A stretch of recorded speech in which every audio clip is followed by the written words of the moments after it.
Hello. இந்த செல்லில் கேமராவே work ஆக மாட்டேங்குது. கேமரா ஒர்க் ஆக மாட்டேங்குது. அதாவது செல்லில் ஸ்பீக்கர் ஒர்க் ஆக மாட்டேங்குது. ட்ரை பண்ணி பார்த்தா நான் ஒன்றுமே எனக்கு கேட்கவே இல்லை. எனக்கு தான் அந்த ப்ராப்ளம் சொல்லி பார்த்தா எனக்கு ப்ராப்ளம் இல்லை, அது ஸ்பீக்கர் எதுக்குமே கேட்க மாட்டேங்குது. ஒரு சப்போஸ் ஆடியோ வருமா இருக்கும்னு நினைக்கிறேன். ஆடியோ இல்லாமல் எதுவும் கேட்கறதில்ல. இந்த வீடியோ எடுக்கிறேன், ஒரு வேளை லாஸ் ஆகிருந்துச்சு அப்படின்னா திரும்ப முதலேருந்தே திரும்ப எடுக்க வேண்டியது இருக்கும். அதுதான் கொஞ்சம் மன கஷ்டமாக இருக்குது. என்ன அப்படின்னா, நான் பேசுகிறப்ப நாய்ஸ் ஏதாவது இருக்கும்னு நினைக்கிறேன் கேட்டிங்களா. ஏன்னா இந்த வீடியோ எதுக்காக யாருக்காக அப்படின்றது நிறைய விஷயங்கள் இருக்குது. கரெக்டாக எதுக்காக பண்ணுறேன், ஏன் பண்ணுறேன், இந்த யாருக்காக சப்மிட் பண்ணுறேன். அதாவது இதை கேட்க மாட்டாங்க பெருசாக யாருமே. என்னோடய வியூஸில் யாருமே கிடையாது. மொத்தத்தில் நான் போட்டு ஒரு வருஷம் ஆனாலுமே அங்கே ஒரு வியூஸ் தான் வந்துடும். பட் இது எல்லாமே என்னோடய மெமரிஸில் வைக்க போகிறேன். ஃப்யூச்சர்லேயோ இல்லை என்னைக்காச்சும் யூஸ் ஆகும். நான் வந்து ஒரு ரைட்டர் மாரி எழுதணும்னு ஆசைப்பட்டேன். பட் எழுத முடியாததுனால என்னால் வந்து அடுத்த இது பண்ண முடியல. எப்படி சொல்கிறது, நான் முன்னாடி ஒரு நோட்டில் நான் என்னென்ன பண்ணுறேன், என்னை யாராச்சும் காப்பாற்றுங்க அப்படி இப்படின்னு சொல்லி நிறைய டிக்ஷனரி மாதிரி நிறைய எழுதுவேன். ஆனால் வந்து எனக்கு கரெக்டாக எழுத்து குத்து வர மாட்டேங்குது. என்னத்தை எழுதுனாலும் எழுத்து குத்து அப்படி தான் வருமாமே.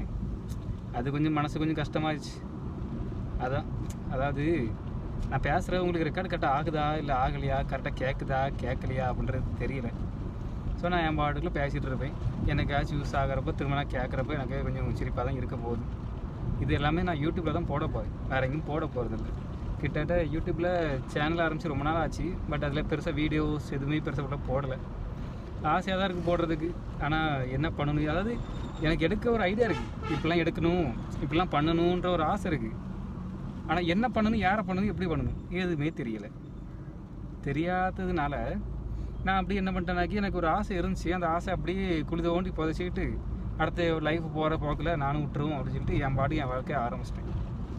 சரியா, இப்போ என்னோடய டாபிக் என்ன அப்படின்னா, நான் ஒரு வந்து எப்படி சொல்கிறது, இப்போ வேண்டாம், நான் எல்லாம் பேசி முடிச்சுட்டு சப்போஸ் ரெக்கார்ட் ஆகலை அப்படின்னா மனசு ரொம்ப கஷ்டப்படும்ல.